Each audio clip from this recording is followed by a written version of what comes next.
what I want to go over in this video is what Khan Academy is in its current form, and where I see it going, what I hope it will grow into.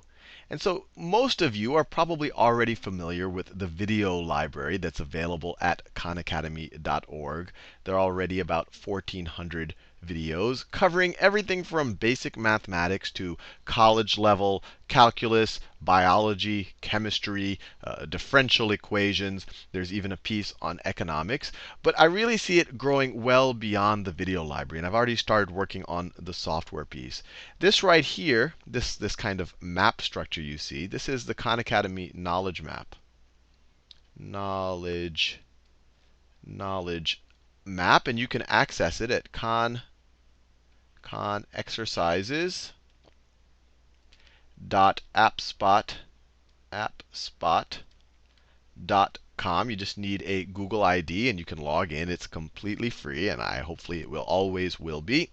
And if you click on the little knowledge map tab, you'll see something like this for yourself. And this shows you essentially the current curriculum of the software. Now I want to be very clear. The videos, there's 1,400 videos, far more extensive than the software piece. The software piece right now, because it frankly is more labor intensive, or since I've been the only labor, maybe I should say, since it's more SAL intensive than the video piece, there's only about 70 software modules right now, and this covers from basic arithmetic through about Algebra 2.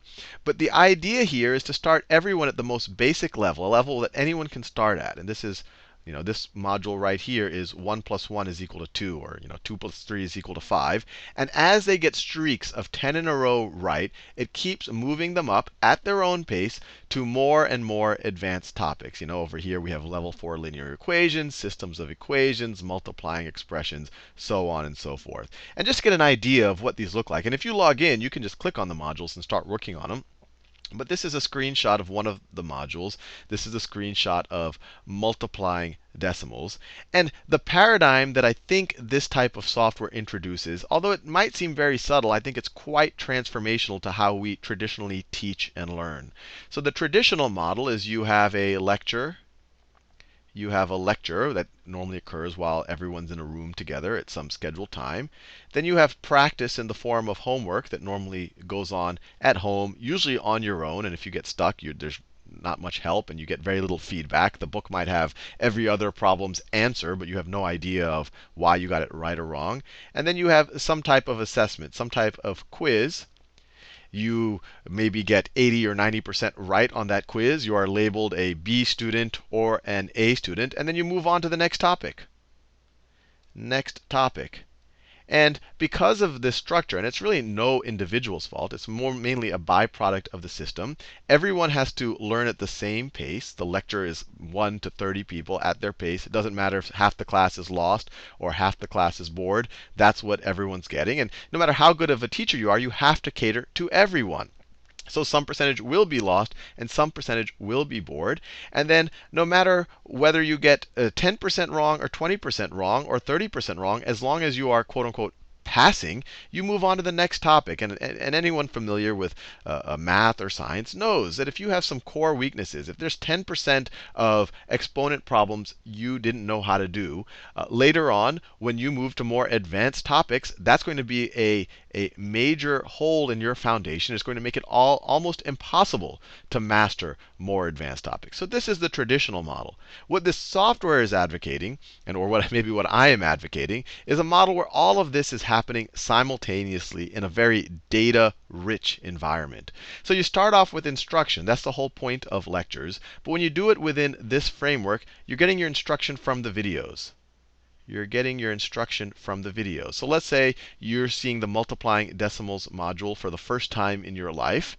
So you are right here on the knowledge map. You've just gotten 10 in a row right on level 4 multiplication. So it is now suggesting that you work on multiplying decimals. This will be orange in your knowledge map.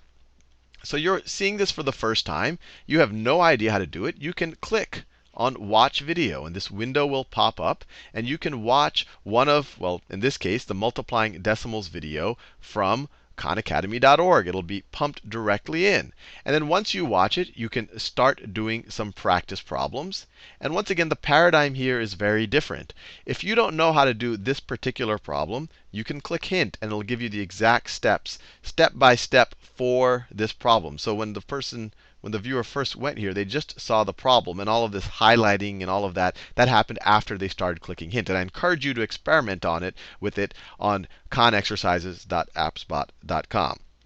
Now, once you start getting good at it, you don't move on after only getting 90% or 80%, and then, it labels you as a B+ student or as an A- student. This says I want you to keep doing these multiplying decimal problems, and the software, will keep generating multiplying decimal problems for you, even if it takes you 1,000 problems, until you get 10 in a row. 10 in a row. So the paradigm or the idea that I'm trying to advocate is for you to not move on until you have complete proficiency in a concept. And right here on the streak, as you get problems right, and you can try it out, the stars fill up until you get 10 in a row. Once you get 10 in a row, it'll say, hey, you know what you're doing. We think you should move on to the next concept. And the other area where this is kind of, this is the user experience, but behind the scenes here, we have a super, super data-rich environment. And just to give you an idea of the potential here, everything you're seeing, this is already built, but I think this can all be taken to even another level. This right here is data I get from YouTube. That right there is data I get from YouTube. But this really is, on some level, the educational holy grail. This is the actual data on the Khan Academy balancing chemical equations videos. And this is a video here. But right here, YouTube shows me the attention span as someone watches videos. So this is attention. This is attention. And they're measuring it against the average YouTube video of this length. So let's say says 7 minutes. So at 7 minutes into the video, I'm doing pretty well. I'm still above the average. There's always a natural drop-off rate, but my drop-off rate is doing better. And actually, it improves relative to the average as we go further and further through the video. So you can imagine the potential here. You can keep recording videos and see which ones have the best audience attention. And I've seen some of my videos where this graph looks more like this, where the graph looks more like this. And I can go back and say, gee, something must have happened right there in the video at maybe minute 8 that caused people to drop off. Maybe I said the word orthogonality without defining it, or I skipped a step in equation. And I could either annotate that video, or I could re-record the video so that the new version does something like that. So just off of the viewer data off of YouTube, you can do tremendous things that were never possible in education before. But when you actually couple that with the exercises, when you actually know when they watched the video, in the context of what exercise, how they did on the exercises before and after watching the videos, how many times they clicked on hint, then all of a sudden you can do far more powerful things. So this right here is actual data collected for a teacher. This is a daily spreadsheet that is automatically generated for a teacher using Khan Academy at a summer camp. These are all of the students. I blurred them out for their privacy. Each column here is one of the exercises in the Khan Academy. And green means that the student has already gotten 10 in a row on that module. Purple means that they're working on it right now, but it seems like everything is good. Red means that they're working on it, but they've done an awful lot of problems without having gotten 10 in a row yet. So this might be a problem area. And the model that I'm at least advocating is everyone works at their own pace, and at home and in the classroom using the software. And the teacher gets these daily reports, and it tells them, look, teacher, everyone is doing fine, everyone is progressing, except for these 2 kids right here are stuck on level 2 division. Why don't you take them aside, have a very focused 30-minute 1-to-2 session with them, kind of a tutorial with them, and then move on to the next 2 students. There's a couple of students who are having trouble with level 4 subtraction. So that way, the student is always being directly catered to, and the teacher's time is always spent directly hitting pain points for the students. And just to highlight the power, at least in my mind, of this asynchronous learning, this is the actual data from that same cohort of students as they work through the summer camps, through this summer camp. And just to understand what this chart is showing, this vertical axis right here is the modules that they completed, and the horizontal axis right here is days on the summer camp. The black line is the class mean. So this is saying 5 days into the camp, the average student had completed 20 modules. These green lines above and below that are standard deviation below and above the mean. And then I've plotted some what I consider interesting students' trajectories here. I could plot all of the students here, but it would be a very messy graph. But I want to show you in particular is one student right here. And on day 5, if you were to do an assessment using a traditional learning model, if you were to do an assessment on day 5 right here, you would say that this student in purple, that she is more than one standard deviation below the mean. You would say that maybe she needs some type of remediation. She is a C student or a D student. Maybe she shouldn't be in this class. But when you do it with an asynchronous learning model, you allow that student to work at their own pace. You don't have to slow down the rest of the class for him or her. And this was a her. And it turns out that she just needed a little bit extra time on negative numbers. This was a cohort of rising 8th graders. Everyone else, it was a little bit of review. For her, she needed extra time on negative numbers. And we were collecting data on everything. Each of these columns represent a problem she did. This right here, this first column, was the very first problem she did. She got it wrong. That's why it's red. And it took her 33 or 35 seconds. And the next one she got right. Maybe she guessed it, or maybe it was 2 positive numbers being added. Then the next 2 she got wrong. Then she got 1 right. Maybe she guessed. Who knows? Then this right here, actually, I don't plot it, but this is actually where she watched the video. That's why it took her so long. But then after that, she started to get some problems right. That's what the blue bars represent. And not only did she got a few wrong here or there, but at the same time, the time it took her to do problems also went down. You see the height of these bars are going down. And this is actually a distribution of the times it took her.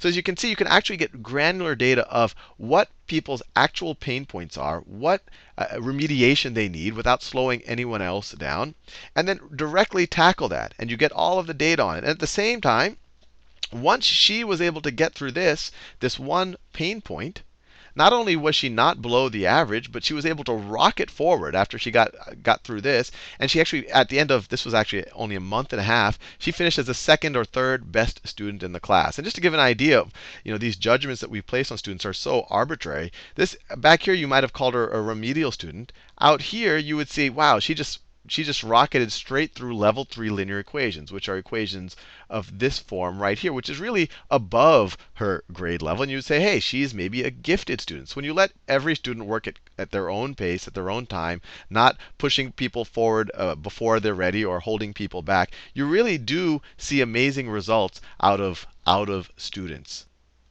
Now, everything I've talked about so far, we've talked about the video library. We've talked about the video library. We've talked about the exercises. We've talked about the exercises and how that could be, the combination here could be transformational for a classroom, everyone working at their own pace. And even if the software isn't being used, there's actually been a few teachers who've already emailed me that they've kind of flipped the model. Instead of doing lectures in the classroom and homework at home, they're now doing homework in the classroom and using the Khan Academy videos at home, which makes a lot of sense because you do the videos at your own time. You can pause, repeat, look up stuff. You can review videos at your own pace, at your own time, as you need them. And then when you're actually doing problems in the classroom, when you're surrounded by your peers and the teacher who can help you along and really kind of give you assistance and feedback when you need it. So that's already happening even before the software. But I think when you have the software, it becomes even more rich, especially with the data collection. But there is a situation of, what if one of these students who are getting stuck? And let's say they're not working in the framework of a classroom that has already adopted this paradigm. What do? And at least my viewpoint of the answer is that you have peer-to-peer instruction. Peer-to-peer instruction. Peer-to-peer instruction. So you've watched the videos. We know you've watched the video. The software knows you've watched the video. You've done the exercises. We know that you've done so many that you're having a pain point here. What we can automatically do is set up a peer-to-peer instruction with some other teacher, student, tutor. It could be in the same city. It could be on the other side of the planet. And we could do it virtually, the same way that I started off with my cousins, where you have a pen tablet. You're doing this on a computer, but you have some type of internet telephone connection, whether it's Skype or Google Voice or whatever else. And you're using a shared whiteboard, so kind of something like what I'm writing on right now, but it's live and in real time. And you could actually even record. You could record the interaction. One, that's valuable from a safety point of view, but it's also valuable to have this huge library of other interactions that maybe if I can't find a tutor immediately, I can dig through the recordings of other people who've had the same problem, and I can get my question answered. And the power here is not only are you able to kind of leverage all of the student body of this virtual academy to teach each other, but you also are doing it in a very rich data environment because you know what happens. Each of these in isolation, I think, is already a huge value add. But when you do them together, it becomes a super duper value add. Because not only do you have the peer-to-peer instruction, you use the exercises to figure out exactly what type of peer-to-peer instruction you needed. You know who to pair someone with because you know maybe Sal is having trouble with level 1 exponents. Bill, we already know, has mastered level 1 exponents. So let's set up that interaction. And then you have data on before and after. Before and after. So you'll even be able to assess how good was that interaction. You could have a qualitative rating from both the tutor and the tutee, I guess you could say, or from the student. But you can also have data on what happened before and after that interaction, and is it statistically significant compared to other similar interactions. So when you couple this, I really think you are approaching the holy grail of education. So this right here is the virtual school that I see Khan Academy growing into. And obviously, these first two pieces, this piece has been built to a large degree. I intend to continue to build it and continue to add really all topics.